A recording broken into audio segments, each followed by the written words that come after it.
pleasant Tuesday evening to you. It is May the 2nd, 2023, and I want to bid you a warm welcome to Let's Talk with Annette. And I'm coming live from the studio of HBTV Channel 9 here in downtown Georgetown. And I trust that your day was well spent.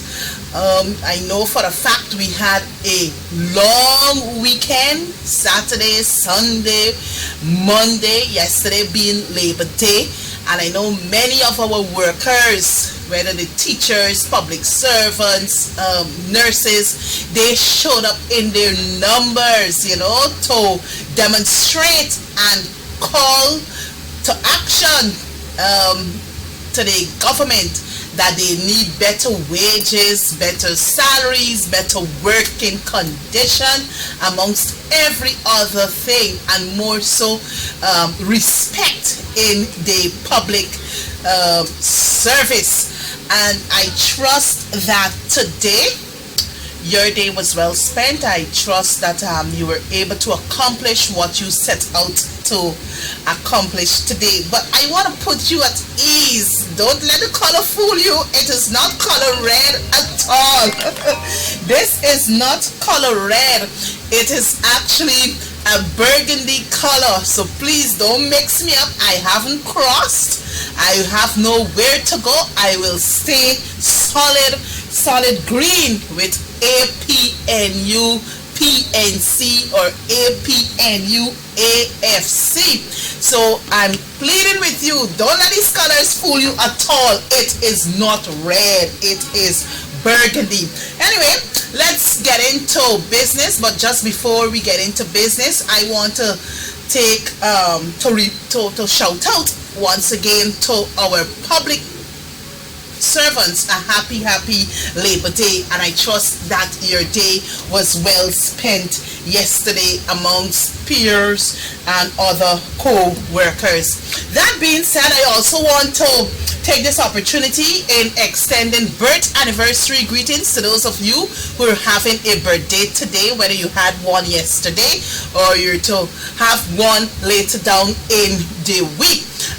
Since I wouldn't return here for the remaining of the week, let me shout out a happy birthday to my younger brother who will be celebrating his birthday on Friday, and also my nephew a happy birthday in advance. I wish them both God's richest blessings, and for those of you who are celebrating too, I also want to extend happy wedding anniversary to those of you who might be celebrating your anniversary today, later down in the week. Happy wedding anniversary, and may God continue to bless you. On a sad note, I forgot to mention it last week. I want to extend my deepest condolences to the family, friends, and loved ones of Lieutenant Colonel retired Lawrence Paul, who served with great distinction in the Ghana Defense Force. He passed last weekend, and I guess sometime in this week or early next week he will be laid to rest. So may his soul rest in perfect peace. I also want to remind you that COVID is still with us, and please ensure you mask up, you wash your hands, and you maintain your distances, right? I also want to advertise this ad for all your machinery needs. Visit Hessons and Sons machinery establishment. They are experienced in resurfacing of engine heads, machine of rotor, pressing out of wheel bearings, and other general machinery works. For further information, you can visit them at West Road, Pleasance, Open Market number 32. Or you can contact their foreman, Mr. Clement Hines, on telephone number 682-0556. I repeat, 682-0556. Or you can contact their manager, Mr. Helsley Kite, on telephone number 616 616-0788. Well, to you, my beautiful viewers there in TV land, tonight's topic, I don't have a guest with me, but you know I can mambo all alone. So tonight's topic, we will be focusing on LGE 2023 and you. LGE 2023 and you. And just before I get into the program proper, I also want to let you know that part of the program will be dedicated to you, my viewers, where you can call in. I will open up the phone lines where you can call in and you can share what is bothering you and also make suggestions how to improve, whether at the level of the National Assembly, at the community level, and all the other levels, right? So tonight's topic, as I said before, it is LGE 2023 and you. LGE is quite important to you, my brothers and sisters. It is your constitutional right to vote or to elect the candidate of your choice, the person who will be representing you in your local authority area, or in some cases here in the township of Georgetown, we have constituencies. So you know that Georgetown is divided into 15 constituencies. So Georgetown actually starts from where the arch south of Agricola there on the east bank of Demerara, and it ends all the way to the eastern carriageway where we have the arch there on the east coast of Demerara, just before you enter industry on the east coast of Demerara. So Georgetown ends at Cummins Lodge there on the east coast of Demerara. Why local government is important? It is important because it is where you, the residents of Georgetown, get an opportunity, right, to elect that person of your choice.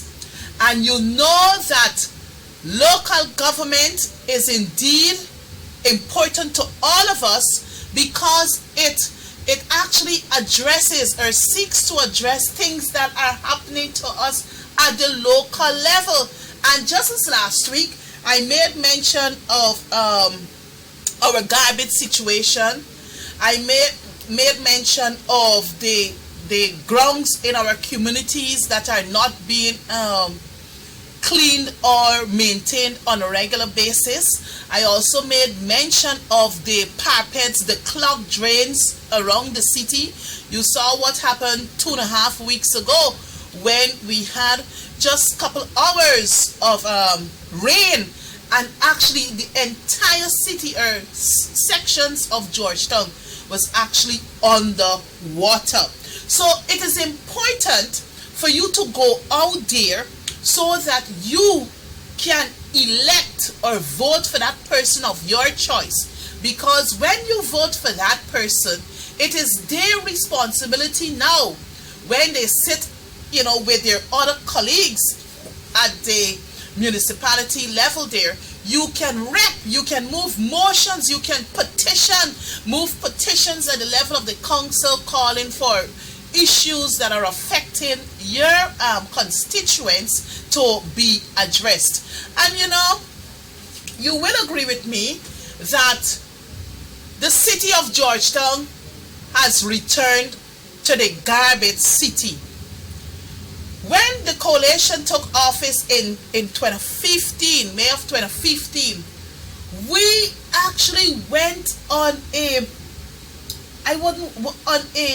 hype where we were able to clear garbage, clear the drains, maintain the parapets. We had grounds maintained, arches that, there at the arch at the break dam head there just by coffee.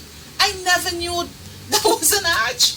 But in 2015, after the massive cleanup campaign across this country, many landmarks were actually unveiled then, because remember, these areas were actually overtaken by high bushes and all manner of thing, because the previous administration, the People's Progressive Party Civic, they cared absolutely nothing. They had no concerns for local government elections. So now they're trying to play God and Master, now want to control the city of Georgetown. No way! No way! We cannot allow these people to get their hands on Georgetown. Because if they get their hands on Georgetown, we know exactly what will play out. We remember the last local government elections was just before they demitted office, was held in 1994. 1994, so 3 years after, would have been 1997. Constitutionally, local government elections were to be had. But the domination, the thirst and hunger for power, the dictatorship by the PPPC, they cared absolutely nothing. So what they started to do, they started to form IMCs across this country. But Georgetown stood up to them. Honorable Hamilton Green, former Prime Minister of Guyana, he stood up to them when he served as mayor of Georgetown.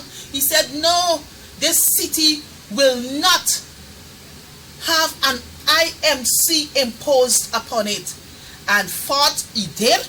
And I can tell you, we were able to push off the People's Progressive Party Civic from imposing an IMC at the level of the municipality. You recall one former minister, Kelawan Lal, tried putting a curse that some epidemic should break out in Georgetown. These are the people, these are the type of people we had serving in government. It clearly was saying to us that their passion is not for people. Their passion is not to see a clean and green Georgetown or a clean and green city. It's all, as I said before, it's all about power. Power. And once they get their hands on the city of Georgetown, woe unto us.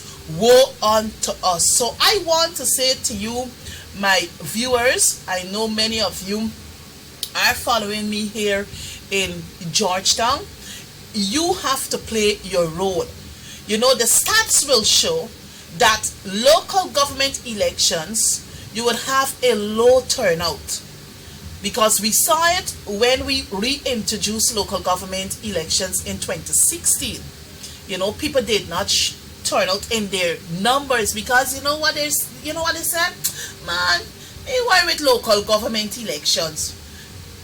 I worry with the bigger elections, the general and the regional elections, where I can go out and show my support behind either David Granger then, or the APNU or the PNC.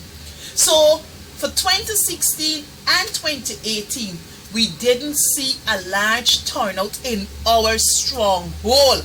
And I'm saying that 2023, the dynamics must change. The dynamics must change, my brothers and sisters. So you fathers, once you're heading home, get your wife, get your children who are eligible to vote, and go down to the polling places on June the 12th and vote solidly for a partnership for national unity. Homes headed by mothers or single females, please do likewise. Lead from the front. We got to mobilize them young people. Don't let them say to us, oh no, I can go later down in the day. No, polls open from 6 in the morning to 6 in the evening. So it is our responsibility as parents, as guardians, to ensure that we encourage our young people to go out there and vote solidly. Let them understand that the garbage is a crisis situation in your constituency. The parapets is a crisis situation in your constituency. The clogged drains, you go drive through the city, you will see what is happening. Alleyways, I remember growing up as a young girl, because my district really is Border. That's where I born and grew up.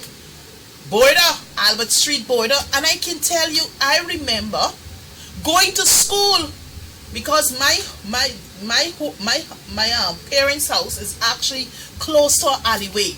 So it's just the fence separating the alleyway from the yard. But I remember using the alleyway there from Albert Street to Ornock Street to head to school in Queenstown at New Communions Primary, and vice versa. We used to play cricket all in the alleyways. My older brother and his friends, I remember these wooden scooters, so they used to make these scooters, and you're having fun, growing up in the neighborhood there, you're having fun amongst other peers in the area there. And we used to scoot from one end of the alleyway to the other end, and I could have stood in that alleyway and see probably way up to Big Market, way up to the border ground. Now you cannot see anything, because why? It is overgrown with vegetation. People now using the alleyways for dumping garbage. You have stagnant water. The water isn't flowing freely as it really should. Why? Because of poor maintenance. And why poor maintenance? The city council is trying, despite their challenges with monies and financial resources. Central government ain't really playing their role. The only way central government will seek to come in more so the People's Progressive Party Civic whenever they're in office, and the council run into problems, they turn up as masters and saviors, by pumping money so that the city can do what they have to do. But more needs to be done. The dynamics in our city must change. We have seen it in 2016 with the little resources without oil. The coalition government was able to transform the landscape of Georgetown. Now we have the return of the People's Progressive Party Civic, though installed. And what they're doing, giving a little 20 million contract here, there, they're buying votes, buying people. And it brings me to this point where some of our people, coalition ain't do nothing for me. That's unfair. Let me remind some of you, they claimed that the PNC had 28 years, whether from 1964 to 1985, they said the PNC had 28 years in government. Alright, government change in 1992. You had the People's Progressive Party Civic, 23 years from 1992 to 2015 May. The coalition, they always like to lynch the PNC to the coalition. The coalition was made up of APNU with 5 parties contained in it. The WPA, the PNC being the main political party, the National Front Alliance headed by Keith Scott. You had GAP, which is the Guyana Action Party headed by Sidney Allicock, and then you had the JFAP, the Justice for All Party headed by CN Sharma. So those were the 5 political parties that comprised the APNU. So in 2015 we went to an election APNU plus AFC. We won. We won. We won the government. And, you know, in less than 5 years, we didn't serve an entire term. In less than 5 years, look at the things we were able to accomplish. Look at the things we were able to accomplish, my brothers and sisters. So you, for one to say that the coalition or the PNC and do nothing for me, that's being selfish. It is not that the government got to do for you as an individual. We have communities, so we have to do for communities. We have to do for regions. You understand me? And you know, I always like to ask this question. What you can do for party, whether the PNC, the APNU, or the AFC. What you can do for party. Now what party can do for you is what you can do for party, because you give of your energy, you give of your knowledge, you give of your skill set. And that's the only way, when we all come together as one, we can have a massive movement. And that is why we had that massive movement in 2011 and also in 2015, and I will say in 2020. Because we recognize that many persons would have gravitated to the coalition because they believed in the coalition. They recognized that we had something different to offer other than the People's Progressive Party Civic. So, where are we? We are now preparing for local government elections. And these elections are expected to be held in 670 plus areas, local authority areas. And it is our desire and our hope that each and every one of you go out there and do what you have to do.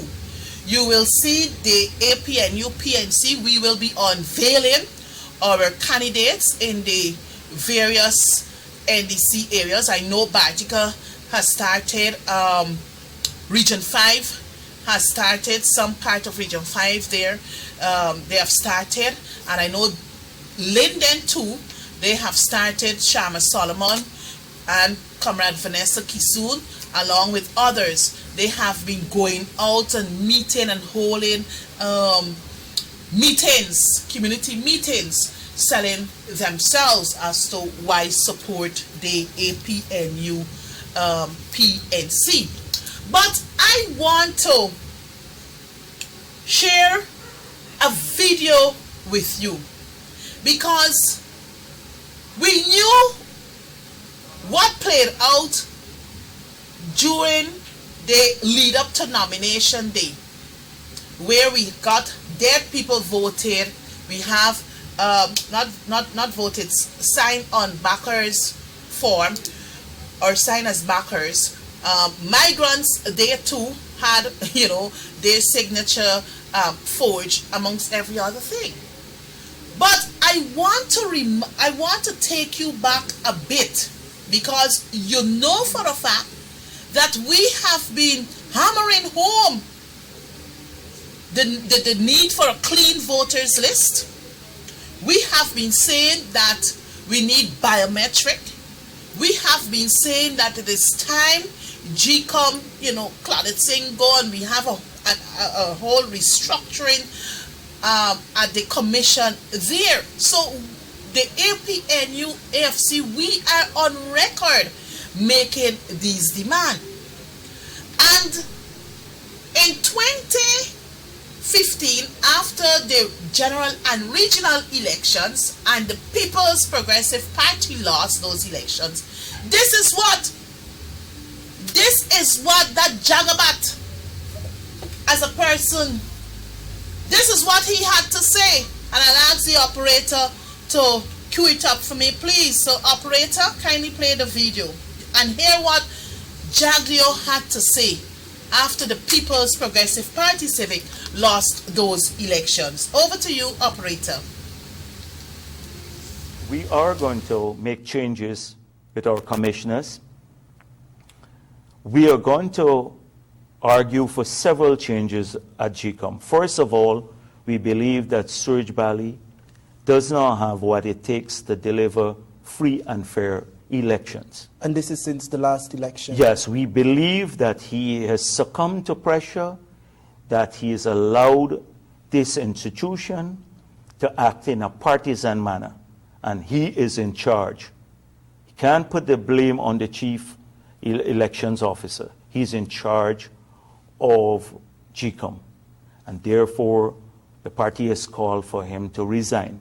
But further to that, we need to make sure that the list is cleaned up so that people, the abuse that we had, where when you had sympathetic presiding officers to the opposition, allowing people who should not have voted to vote because they had extra ballots for people who had migrated and were or are dead in the polling stations, that if you have a new clean list, that will minimize that happening because they would not have the ballots in the polling station.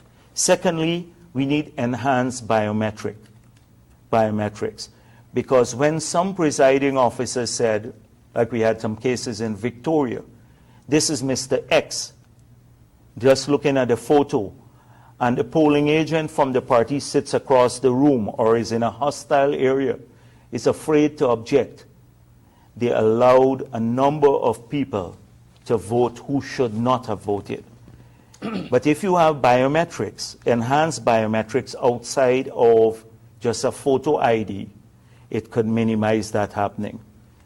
We are going to push for electronic voting. Now, you have a system where you can do both. You can vote in the machine, and then it gives you, when you finish voting with the machine with enhanced biometrics, it emits a small paper which shows a ballot, which shows how you have voted, which you can then, like some systems have this method, which you can then put in the ballot box. So you have both systems. You can only access the voting through enhanced biometrics, like an iris scan, but you safeguard against presiding officers or anyone else acting capriciously and giving extra ballots out to people. But it's a dual system. It's both electronic and manual. That is paper trail. Yes. So we are going to be pushing for that. We have to ensure a fair system of hiring in GCOM, a fair system of hiring people, and that people who are affiliated with political parties do not work in GCOM, who have been openly partisan. There are several other things that we are going to pursue.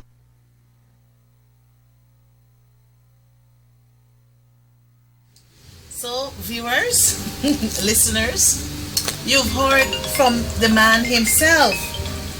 You have heard from the man himself. And this man can only be described as a hypocrite. This man can only be described as a man who must never be trusted. Even his own lies, I don't think even his own lies he believes. And further to what Jagdio said then, this is what Starbrook News stated or carried on October 5th, 2015. Not October 5th, October 6th, 2015. And this is what the headline reads, and I quote, PPP wants fresh voters list among other electoral reforms. Not the APNU, not the PNC. This is what the People's Progressive Party Civic called for on October 6th, 2015. And this is what Jagdio stated. Or this is what the report is stating here. The PPP called for the following reforms. enhance biometrics. Isn't that the same thing that we are calling for today? Because, and we explained why we need biometrics voting, because it will help to eliminate voter impersonation, right? It will help to eliminate voter impersonation. The other thing the PPP called for after they lost in 2015, electronic voting. The third thing they called for, bringing, this GCOM secretariat under the purview of the commission to enable the commission to give the secretariat general orders and directions. This is not the APNU or the AFC calling for this. This is what the PPPC called for. Fourthly, they called for recruitment of GCOM's key election officers, such as returning officers and presiding officers and poll clerks, through improved, transparent and impartial processes. Fifth, but even before I move to the fifth call, we witnessed over the past few months what the PPP did. What the PPP did at the level of the commission, the three commissioners, the three PPPC commissioners, along with Madam Chair, who had the casting vote. The CEO, the current CEO, Mr. Prasad, I think is his name, he has no experience managing or coordinating elections here in Indiana. No experience, but you know what? He's a party affiliate. You just heard from the hypocrite Jack Dio, who stated that GCOM, the employees must be bereft of political persons. But according to reports, Mr. Prasad is one of them. Then we had the ACEO, the DCEO, Mr. Gideon, who has no experience, no knowledge managing an election process.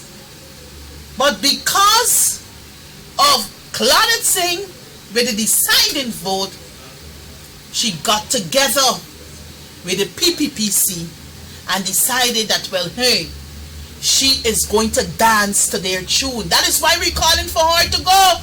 Just as he was calling in 2015 for Steve Surajbali, the then chairman, to go, we are now calling for Claudette Singh to go, and go she must. Fifthly, a new voters list to be compiled on the basis of a fresh house-to-house enumeration. My brothers and sisters in TV land, you will recall that in 2019, under the coalition government, we started that process of house-to-house registration, where we could get the data of the list, those who migrated off the list. But what, after the PPPC realized what was happening, and it could actually, stave off what they're accustomed doing, they ran to the courts to stop the house-to-house registration. Do you recall that? These are things we ought not to forget. These are things we ought not to forget. Sixthly, review the process that allows for voting by the discipline services. Amend the relevant, this is the seventh point, amend the relevant sections of the Representation of the People Act to allow for the enactment of appropriate legislation to facilitate right? And it to facilitate the counting, to facilitate the following: one, counting of the votes at the place of poll.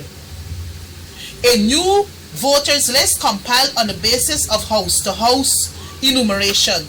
Expansion of the Elections Commission and the selection of a new chairman. International and local observers to be present at polling stations. Right? So we recognized what they did in 2021. Might have been 2021 or 2022 last year, where they amended the Representation of the People's Act. There is amended legislation. But what that legislation failed to address, and perhaps it might have been an oversight on our part, is that you can't, what should have been included in that act is that if persons, when they would have casted their ballot and they take photos of it and then come out and expose it publicly, they too should be charged, because voting is confidential. It is private. It is just you, God, and the ballot sheet. So when you finish making your X to whichever political entity is your preference, you got certain things you gotta do.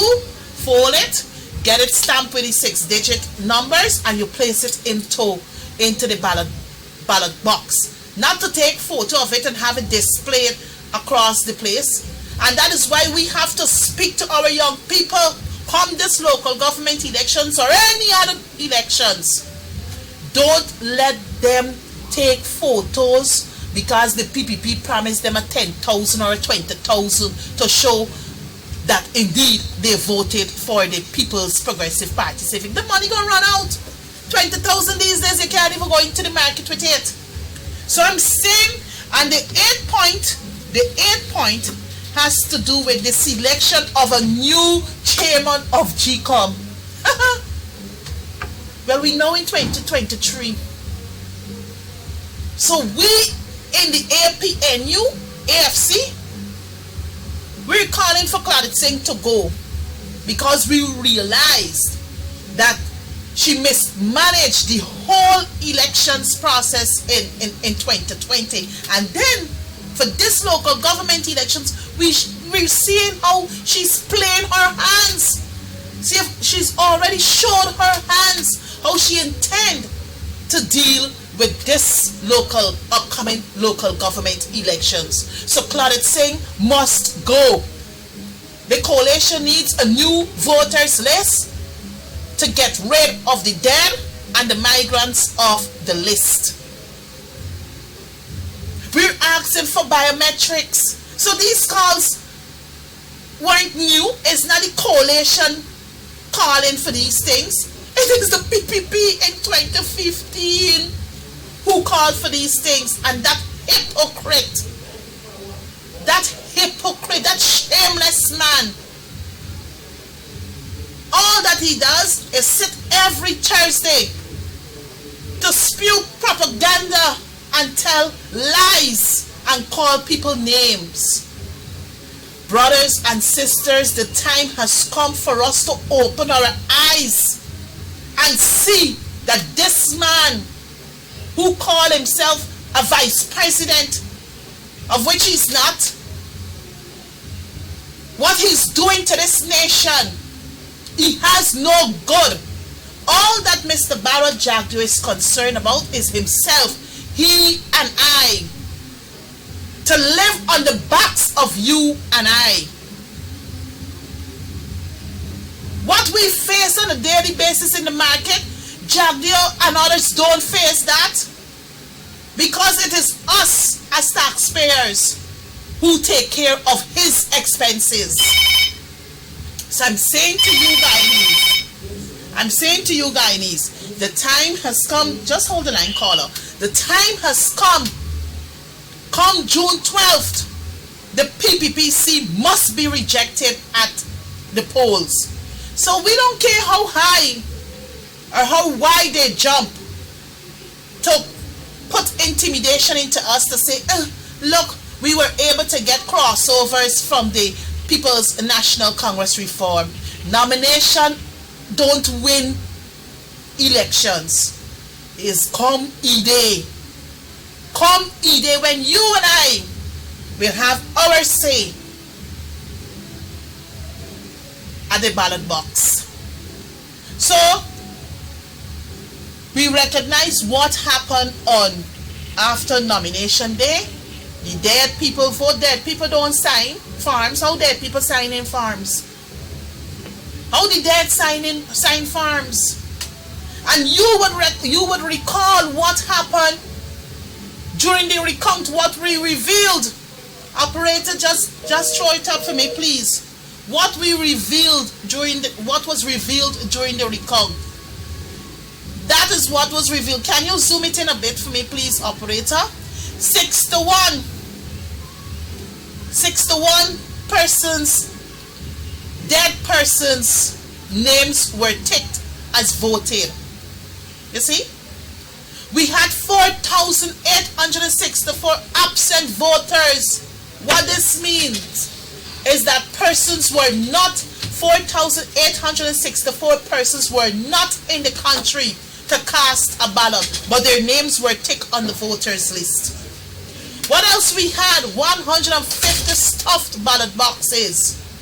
Oh yes, and the famous 47 ballot boxes without documents. Are talking about here where we talk about documents. You're talking about oath of identity. You're talking about the voters list, amongst every other critical document that should have been in those boxes. So 47 tainted boxes. And that same Claudette saying, because I was on the recount, and she said, you know what? Put those boxes one side, and we're going to examine it, and the commission will make a decision.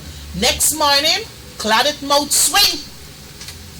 Claudette mouth swing. Count the ballots.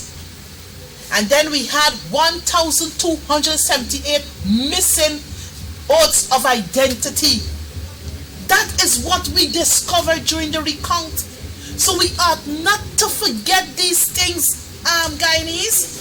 So they're calling and labeling the coalition, the PNC, as riggers. But this information from the March 2nd, 2020 national recount revealed what transpired on March 2nd and who the real riggers are or were.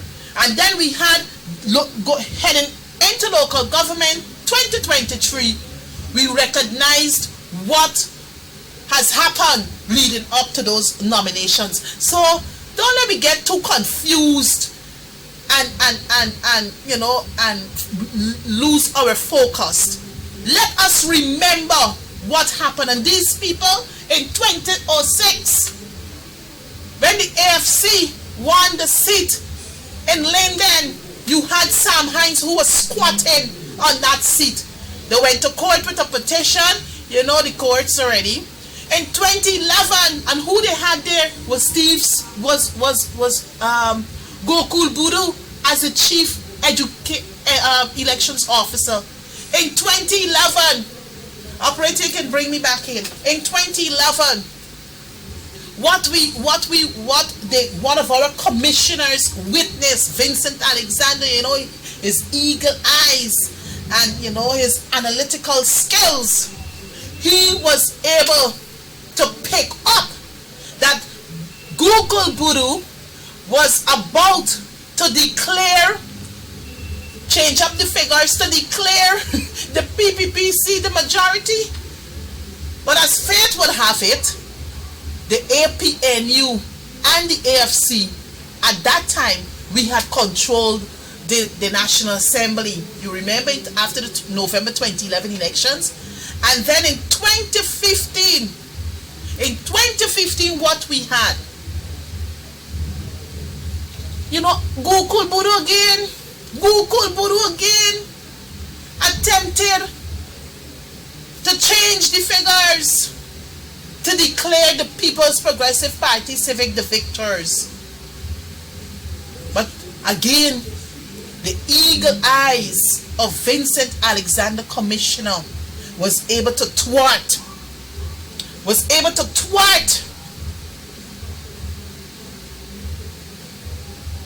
the operations. So don't let me get too confused and lose a focus.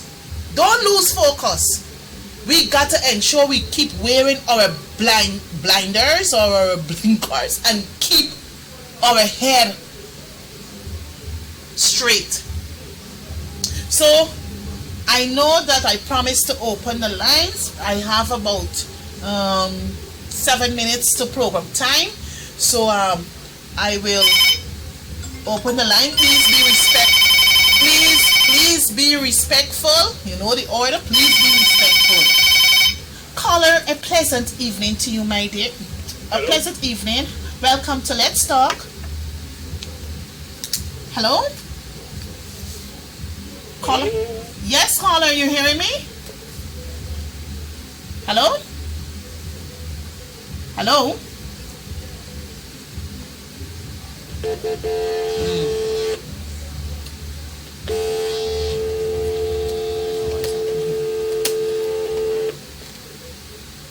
I don't know what is happening in here. But caller, perhaps you can call back. Let us see how best we can have this fixed. Right? So, as I said before, these local government just a second. Caller, a pleasant evening. Good evening. Hello? You hear me? Yes, I am hearing you, caller. Just indicate if you hear me. Yes, I'm hearing you, caller. I'm hearing you. I'm hearing you, caller. You hear me? Yes, I am hearing you. You can speak. Just wait the answer to you. Yes, I'm hearing you. Good. No, we can talk. Yes. Now, good evening, Annette. Good evening. I have been listening to your program and I've been following up politics for quite some time. Yes. I think we've did ourselves an injustice. I mean, history would have shown us that in 1990, when election was due on the Desmond Point, Chedi Jagan made sure that he pushed the button so that he could get 2 years. He was prepared to give the person 2 years so that the list could be cleansed and get what's won out of the election. Yes. Now we fast forward. We know what happened in 2011. The PVP weren't happy with that. Yes. Then the signs were so in 2015, they lost. They decide that they have to pull everything out of the bag to the 2020 election. Yes. And we allow them. We should have hold on until we get these things because they themselves called for these things in 2015. Why did we allow an election to go on without these things? After they realized that they can't win an election easy based on what happened in 2011 and what happened in 2015. But they know that they have to do something to get into office. Yes. And we allow them. The next point I want to make is that if we go into this election with be at a terrible disadvantage based on Vincent Alexander's report, because GCOM is not prepared for this election. Why are we going to the election? We're supposed to find every means possible to stop this election. Because you know what they'll do? Instead of taking the local government election with the and the general election, it could go with the We have to be careful how we go about this thing. This election we shouldn't have no local government because the people feel like local government election in the first place. Yes. Yeah, you remember when it comes to you want to walk off the job? Yes. We check out for Robert Williams. That's how they put in the first IMC in Georgetown.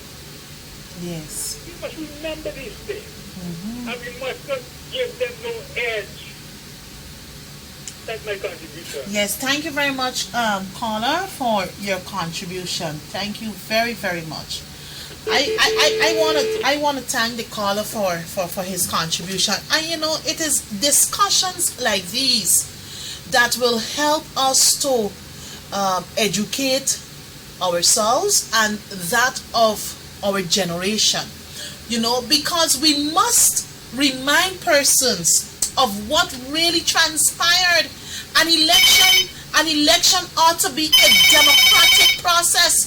But we have a government that is so hungry and thirsting for this thing called power that they just don't care what they have to do to maintain the status quo. Caller, a pleasant evening.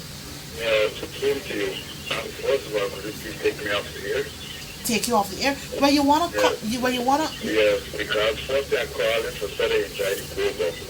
Next, number two, I would like to call that you. No,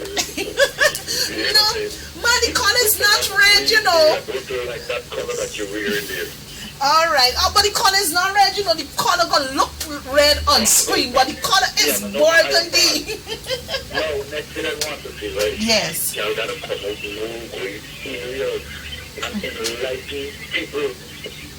Yes. I gotta come out and going serious, enlighten people. You see, I can't put a lot of young men like myself, whatever, but still I cannot convince them. Yes. I cannot get to convince them so much. Y'all gotta put more places, meeting people. Will do. They cry on what's not and what's not. Will do, caller, will Anyway, do. I finally I'll tell them death. That's me. I got up to for life for tell you. Many things happening, but I don't want to discuss my idea on. Well, you can reach me on my. I hear you. All right, my telephone number. I'll ask the operator. I hear you, Charles. All right, I'll ask. Okay, listen. All right, listen to me through your television. Then I'm hearing you, but I'll communicate with you through the television, right? So you can hang up, and I will communicate with you through the television. Caller, for the caller who just called, I don't mind. You know, my number is public. So if you really want to talk with me, have a discussion with me, you can reach me on 623-6032. 623-6032. So operator, please put up my number there, 623-6032. You know, just now I robbed myself. I have actually 10 minutes remaining to program time. I was actually looking at the clock in studio, but it's 10 minutes to program time, right? So I want to say to the second caller who just called, I hear you. Yes, we need to do more outreaches, and I know for a fact that the APNU we have started, but more will be done leading up to these elections, right? Caller, a pleasant evening to you. Welcome to Let's Talk. Good night. You know the speech Barry John Newton show play back there. Mm-hmm. You should play back more. Yes. It's lack of knowledge makes people jump in the shit. Mm-hmm. You need to play back these things like what it is. So let people know the truth. It's lack of knowledge makes people jump in and move. Yes. Keep working hard. Will do. Right? Keep working. Okay, And you good. need to be at 2 or 10 Okay, will. Yes, will do. Thanks, right? Yes. Okay, good. God bless. Bye-bye. Thank you very much for your contributions. And yes, you know, I believe as an opposition, because that is what we are here for. We got to scrutinize the government, especially, you know, budget 781.9 billion. And I can't really see what this budget doing, because I know for a fact that many lives in this country have not improved since August 2020. So every year they're coming with a big and the biggest budget ever. But who really benefiting friends, family, and cronies. And you know, this evening I should have. I think I'm going to do so before I bring the program to an end. You would recall the AFC, this EITI, the extractive industry, trying to remember the other meaning at this time. But EITI, they had a gentleman by the name of Dr. Jacobat, who was actually heading that unit. It was basically set up for transparency purposes, more so what is happening in the oil and gas sector. So AFC would have recommended Dr. Jacobat, who has a wide knowledge of, you know, the whole operations of transparency and the oil and gas. And Dr. Jadubat was being paid under the coalition government, and it will take me some time to get the figure, but it was less than 650,000 Guyana dollars per month as salary. And he was also benefiting from a telephone allowance of some 20,000 Guyana dollars a month. 20,000 Guyana dollars a month. Let me just see if I can put my hand so that I can quote accurately. Excuse me. Yes, so let me just see what's happening here. Just give me a second, please, my brothers and sisters. I want to get it. Good. Yes. So, Jadubat, as I said, was being paid less than 650,000 Guyana dollars. So, the PPP came in, right? And they got rid of Dr. Jadupat, right? They got rid of Dr. Jadupat, and he was replaced by Dr. Prem Rizir. Remember I told you the Jadupat was earning less than 650,000 Guyana dollars with a monthly allowance, telephone allowance of 20,000 Guyana dollars. Well, here what Dr. Prem Rizir earning for the same position. Dr. Prem Rizir, who ain't got no knowledge, who ain't got no experience, who ain't got no competence in that area, is now earning on the backs of you and I, yes, because I'm a taxpayer. As a member of parliament, I pay my taxes.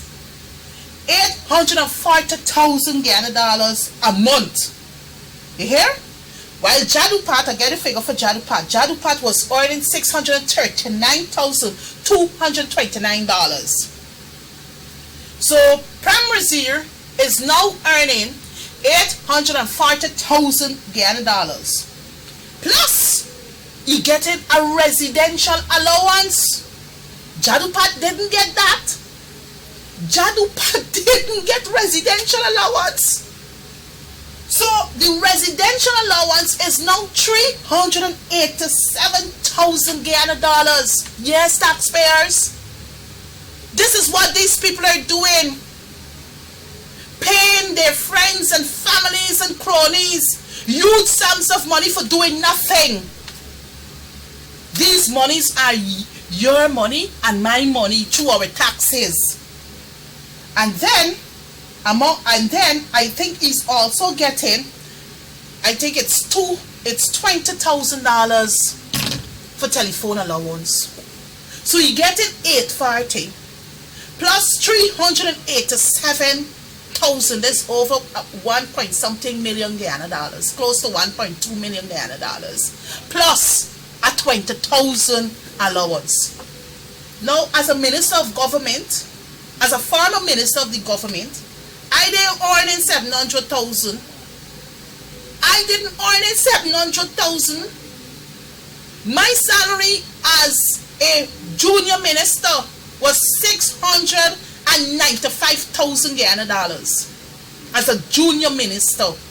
And we never used to get any big allowances. You barely getting a 30,000 for something and a little 25,000 for something. I never benefited from house allowance and those things because at that time I hadn't my own property. But Jadupat and none of my colleagues who served, whether as junior or senior, wasn't earning 387,000 allowance for residential. No, but these people don't care. Their main focus was to get into government, to spend our money in an uncaring way. So they don't care about the poor, they don't care about the public servants who toil every single day to make them, the government, look good. And giving public servants in this oil economy 8 to 1,000 is the minimum wage. Jadupat enjoying a fat 840,000 plus 387,000 as allowance, residential allowance, plus a 20,000. How can this be fair? And these things in the public domain, they're hushing it because you know why? They always want to look good and paint the coalition black. But this government is not good for this country. And as I said before, because my time is on me now, as I said before, we have to reject them. Whether I heard the caller, the last caller, or I think the caller before, who said that, you know, we shouldn't go to the local government elections. I know for a fact that the party which I'm a part of, complaints were raised, filed at the level of the commission, where we were able to get the people whose signature appeared on these forms to say that they didn't sign, they never give consent and all manner of things. So I don't know how GCOM is going to address those things. But I guess the party is going to take whatever action needed to be taken, and the public will so be informed. So I leave that, to the leader of the opposition, the leader of the People's National Congress Reform, Mr. Aubrey Norton, to at least address and inform you, the Guyanese people. But I will end by saying, my brothers and sisters, our country is in a terrible state under this wicked, vindictive, evil People's Progressive Party. People are suffering out there. Every day you go on the streets, people begging for something to eat.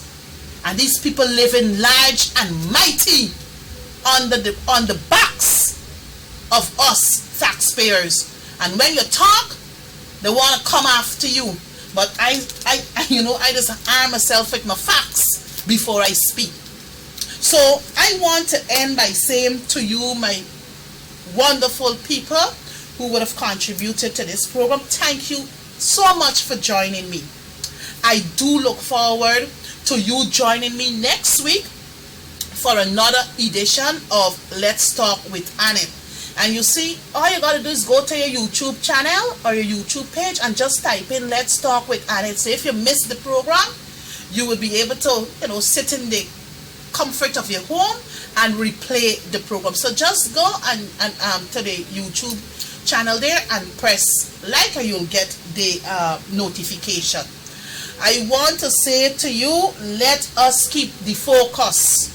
Let us keep the focus. And every twist and turn this government makes, we got to watch them with, if not a pair of eyes, possibly with 100 eyes. We got to watch them. So this program will be rebroadcast on Thursday of this week from 8 to 9 p.m. And I want to say once again, thank you for joining me. I do look forward to you joining me next Tuesday, God's willing, for another program of Let's Talk with Annette. May God bless you, my brothers and sisters. May God bless your family. And I declare and pronounce God's blessing upon our beautiful nation called Guyana. Ta-ta!